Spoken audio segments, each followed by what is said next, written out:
Գյուրջան Կասկադ, հասանելի բնակարաններ 65 ամիս մարման ժամկետով։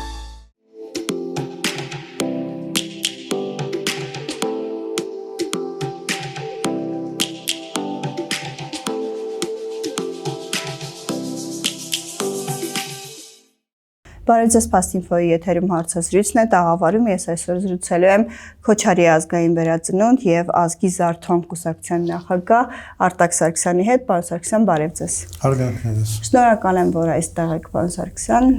եւ ուզում եմ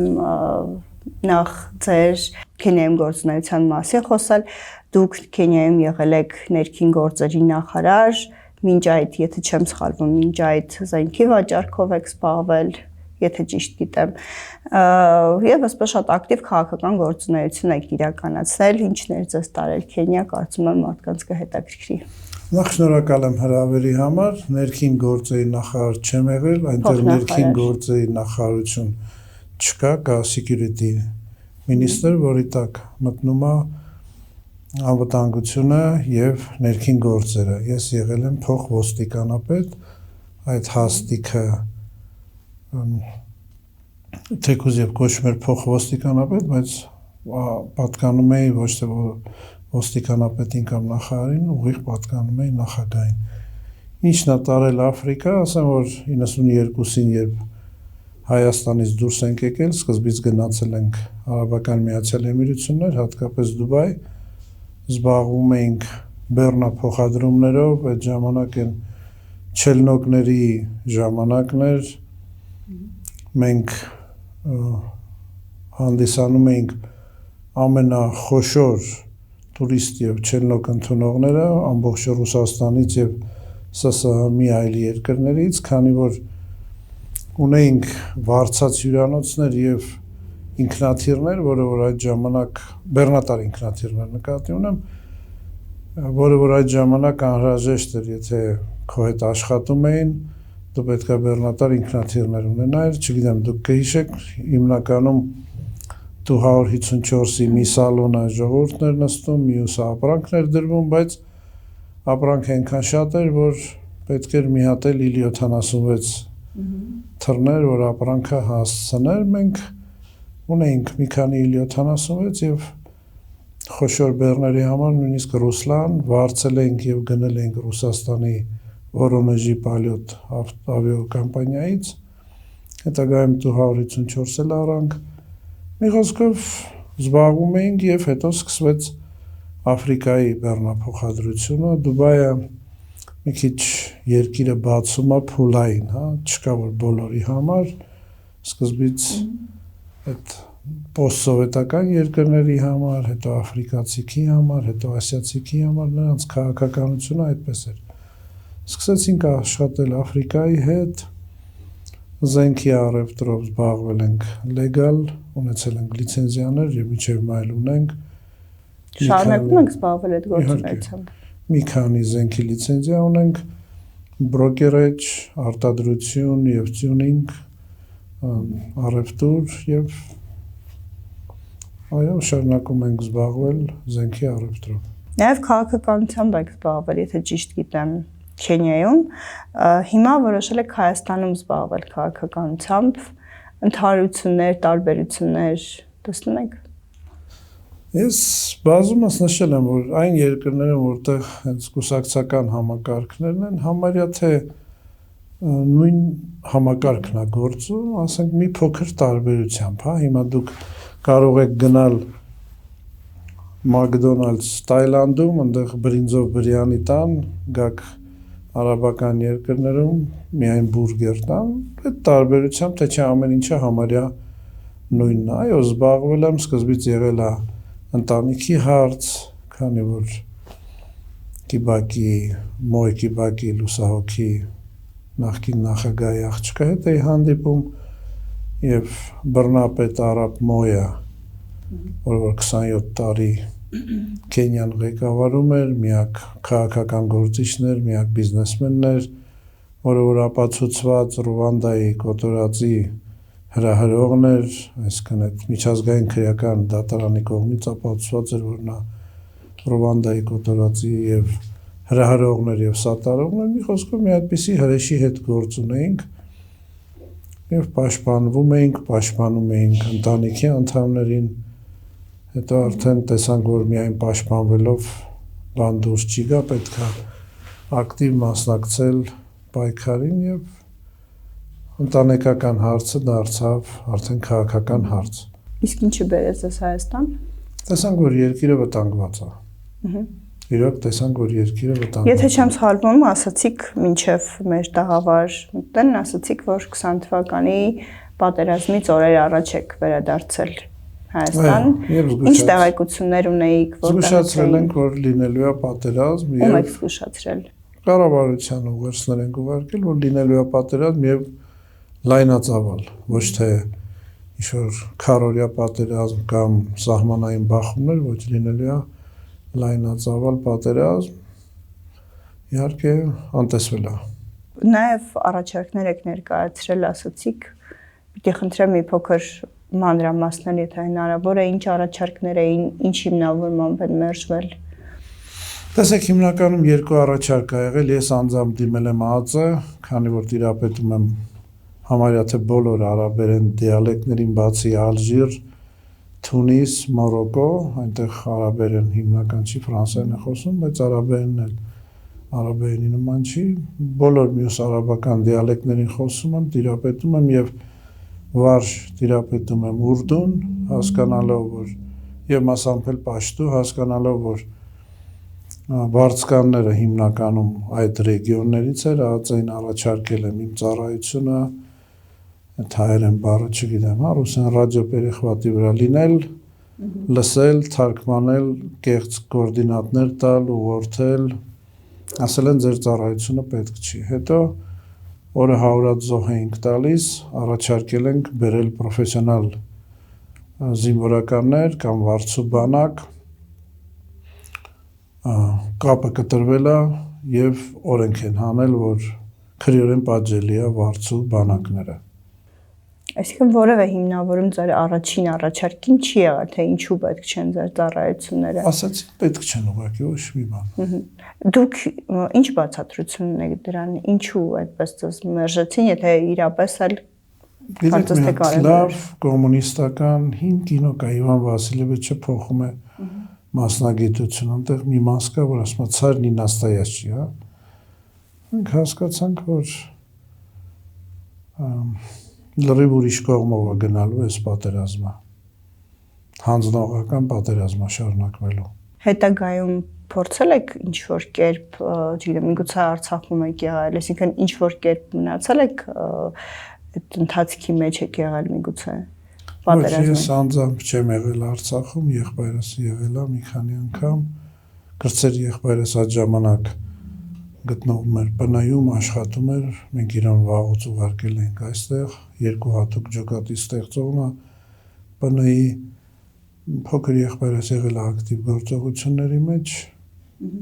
ես չեմ եղել, իմ ծառայությունը ես ուրիշ կերպ եմ առաջարկել եւ չի ընդունվել։ Պարզեցան, ինչու որոշեցիք ստեղծել կուսակցություն, մտնել ակտիվ քաղաքական գործընթացների մեջ։ Ուզում եի հասկանալ, եթե չեմ սխալվում, դուք ասում եք, որ Հայաստանում ընդդիմություն չկա, չեք տեսնում այս պահին դաշտում որևէ ուժ, որևէ կուսակցություն, որի հետ կարող էին ձեր ճանապարհները միացնել կան ասես առաջ ընթանել։ Տեսեք, հներից, հա, ոչ թե սա ինչ-որ իշխանական քարոզ եմ տանում, իհարկե ոչ։ Քանի որ երբ որ իշխանությունը տապալվում է,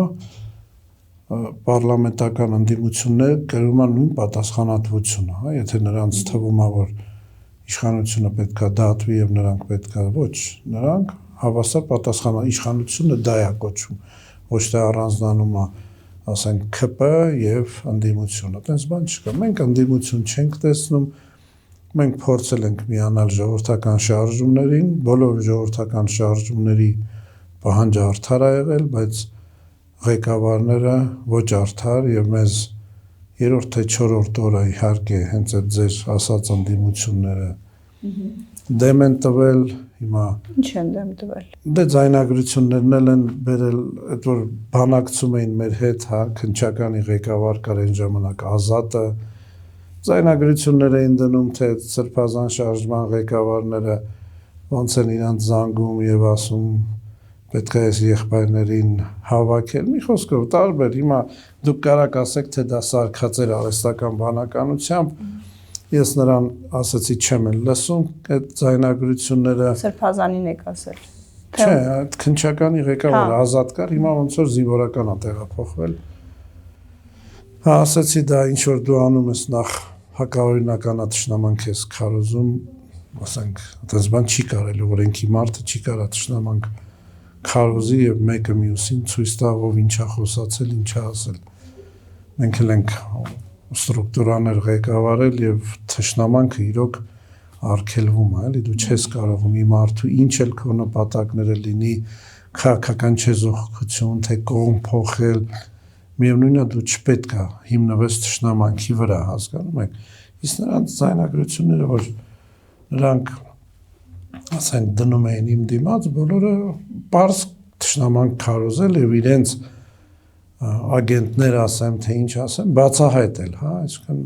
ցույց է տալի, որ այս երկրում ստրուկտուրա չի գործում, ոչ մի բան չի գործում, ագենտին կարան sense նեմ տան։ Մի խոսքով տեսանք, որ շարժումներին միանալը իմաստ չունի, ստեղծվում են կառավարող ընդդիմություններ, ստեղծվում են ինչ-որ վեհ գաղափարներ եւ առաջարկներ են լինում միանալ, հետո քանի որ այդ կառավարող ընդդիմությունները ունեն հատուկ նպատակ, ֆինանսավորվում են, ունեն մեդիա ռեսուրս, դու մնում ես երկրորդ պլան, հետո քանի որ նրանք կամ վճարի դիմաց կամ ինչ-որ ծառայության դիմաց պատրաստ են գնալ այդ քայլուն, ժողովրդի լեզվով ասած նրանք փչանում են եւ դու էլ հետն ես փչանում։ Եվ ժողովրդի կողմից էլ արդեն կար պահանջ, ժողովուրդը ավելի լավ գիտեր ներքին քաղաքական իրավիճակը, խնդրվեց, որ ոչ թե միանալ, այլ ստեղծել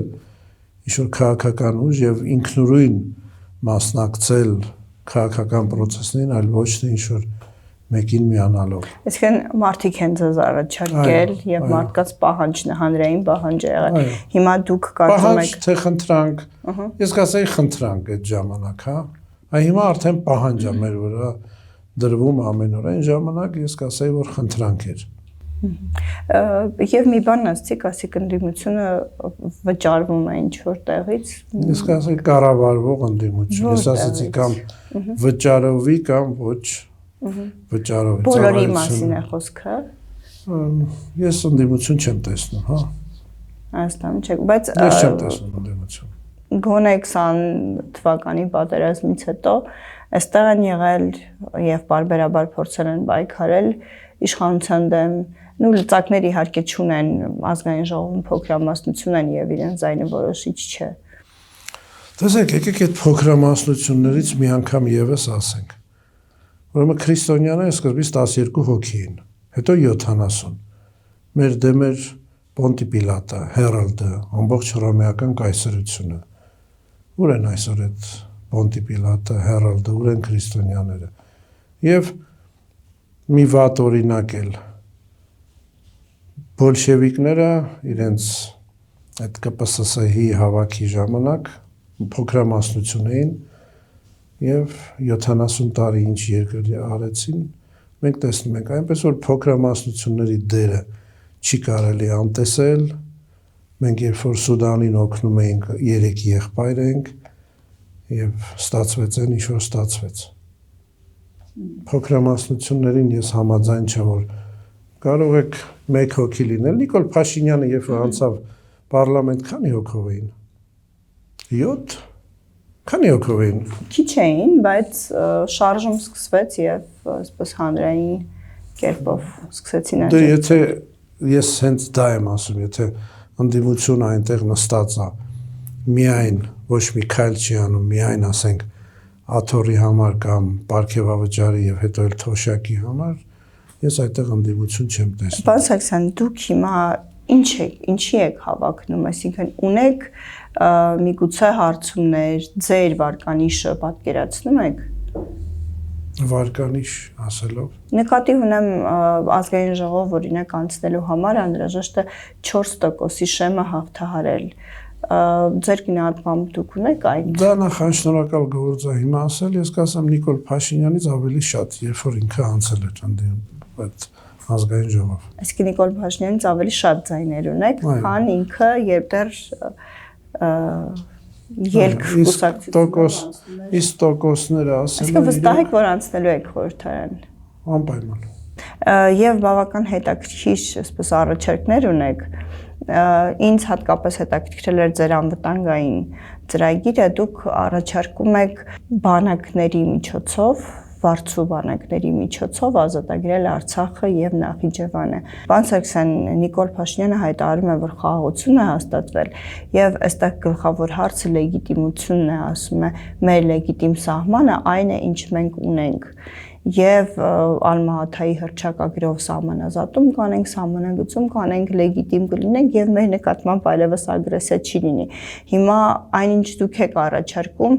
լեգիտիմ չի լինելու միջազգային իրավունքի տեսանկյունից։ Նախ տեսեք,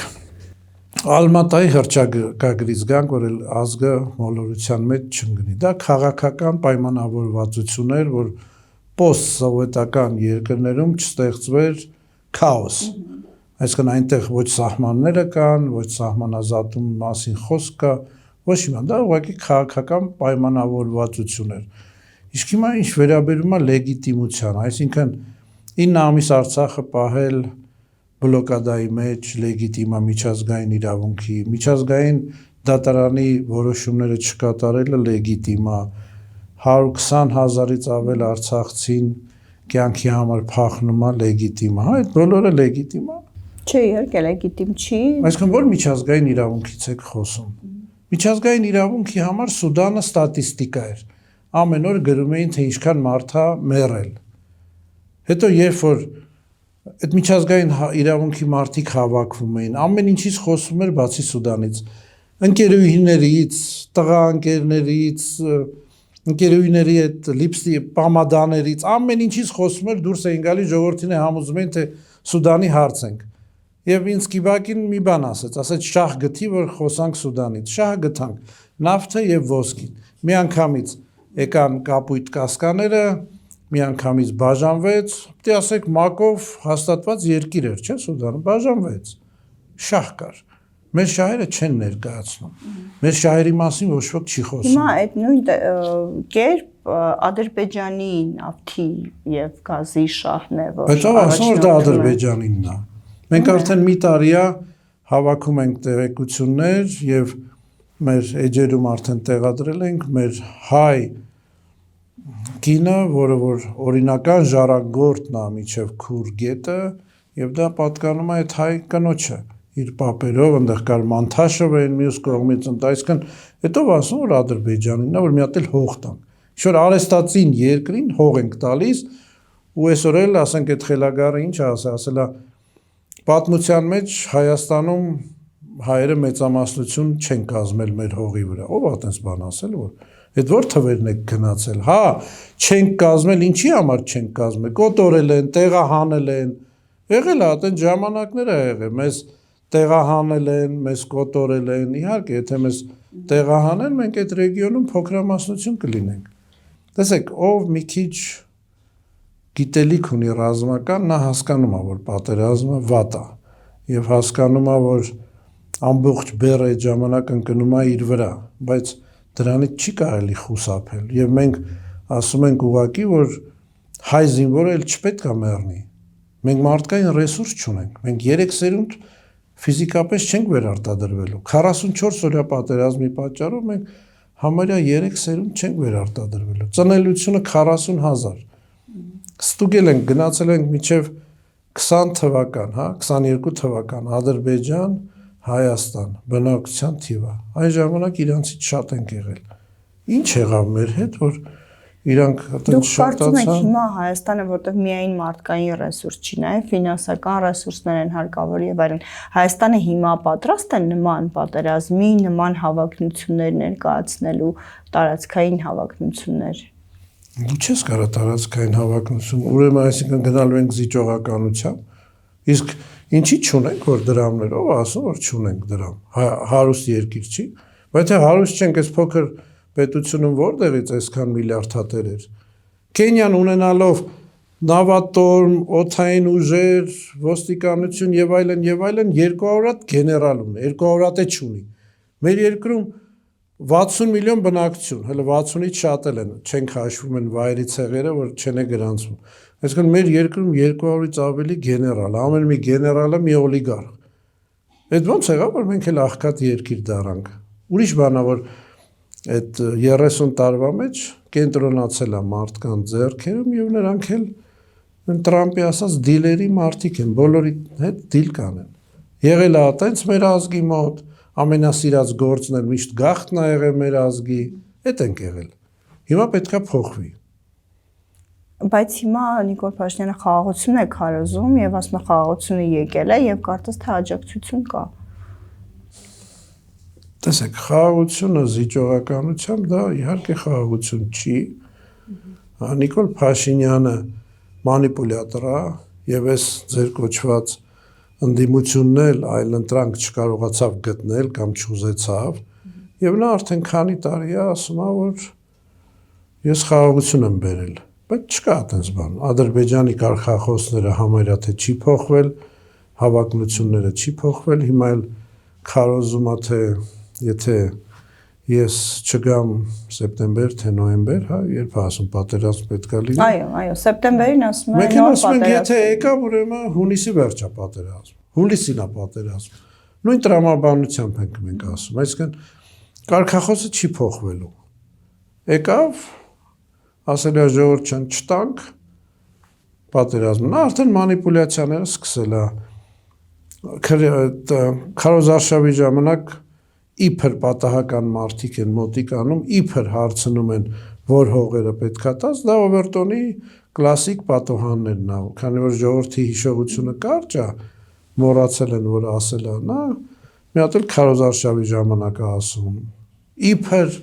անծանոթ մարդ է մոտիկանում իրան, իբր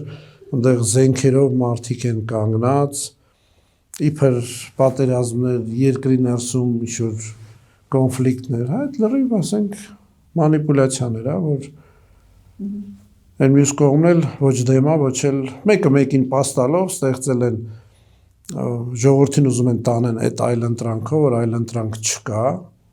հա, այսինքն այլընտրանք չկա, կամ էս են, հա, կամ էս ուժն է, կամ իշխանությունն է, մեկը մեկին պաստալով ու ժողովրդին ուզում են տանեն, էլի այդ ես եռագլուխ հրեշ եմ դրանց ասել, Փաշինյանը փոխել է եռագլուխ կուսակցություն, այսինքն այն մարդիկ ինչ ունեն այս ժողովրդին տալու։ Այսինքն ձեր խոսույթն է առաջինը։ Իհարկե, եթե ստուգեք Փաշինյանը շատ խոսույթներ, Ալեն Սիմոնյան, Փաշինյան շատ բաներ է մեզանից վերցնում եւ մի քիչ փոխելով ասում։ Բայց դա ճիշտն է, մենք չենք պարակտում, մենք սուտը ճշտից ենք պարակտում։ Քոչարյանը գալիս է ինչ ան, երեք մարդը մոտիկացավ, ասում են գերոջը սպանել ես, նոստալգիա, ոնց թե գանք սրանք թալանել, սենց կարելի էր թալանել, արա մենք վախենալով էինք թալանում, գանք ավելի լավ թալանենք, երկրին ինչ են տալու, ոչ մի նոր բան չկա, ասում են լավ պատերազմ չի լինելու, այ մարդ որտեղից գիտես, Արաբական Միացյալ Էմիրությունները չէր ուզում պատերազմ, Քուվեյթը չէր ուզում, Բահրենը չէր ուզում, Օմանը չէր ուզում, Սաուդյան չէր ուզում, հետո էլ որ չասեցի այդ 6-ից Կատարը չէր ուզում, բայց պատերազմի մեջ հայտնվեցին։ Դու ոնց կարաս այսօր ասես, որ ես գամ պատերազմ չի լինելու։ Պարոն Սարգսյան, մի հետաքրքիր միտք ասացիք, որ Ադրբեջանի նավթային պաշարները հայկականն են, Մանթաշը եւ ասացիք մի կին հայտնվել է, ով այսպես ուզում եմ հասկանալ իրավական կերպով փորձելու է վիճարկել դա կամ դուք միգուցե աջակցել։ Տեսեք, այդ կինը Ֆրանսիայում է ապրում, Բեատրիսը, ես կուղարկեմ այդ ելույթը եւ թարգմանը Ֆրանսիայում է խոսում։ Շատ հայտնի կինը Ֆրանսիայում եւ ժառանգորդն է թղթերով եւ տեսնելով որ Քենիայում, ասենք, ես ոչ թե ես սկսողն եմ, այլ ես հանդիսացա այն մարդը, որ Քենիան հաղթեց այդ Մաու շարժման, ասենք, զոհերի տարապանքների ռեպարացիան ստացավ Անգլիայից, հա, 19 միլիոն 13 թվականին, եւ այդ կինը գիտի պատմությունը, որ ինչպես եմ ես ներգրավել այդ 3 պրոֆեսորին, ինչ ճարեր եմ գրել, տեսնելով որ կարող է մարդը, ասենք Կենիան չէր կարող Բրիտանիայի հետ պատերազմ վարել, հասկանում եք։ Նա դիմել է ինձ արդեն բավական ժամանակ եւ մենք քննում ենք այդ հարցը, արդեն մոտ մի տարի է պատրաստում ենք, որ դիմենք այդ հողերի համար։ Կա իրոք ժառանգորդներ այդ հողերին, նրանցը չի։ Ռեպարացիա չեն ստացել, ուղղակի քշվել են տեղից։ Հասկացա, շնորհակալ եմ շատ, հիշեցնեմ, զրուցում էի Արտակ Սարգսյանի հետ, շնորհակալություն մեզ հետևելու համար։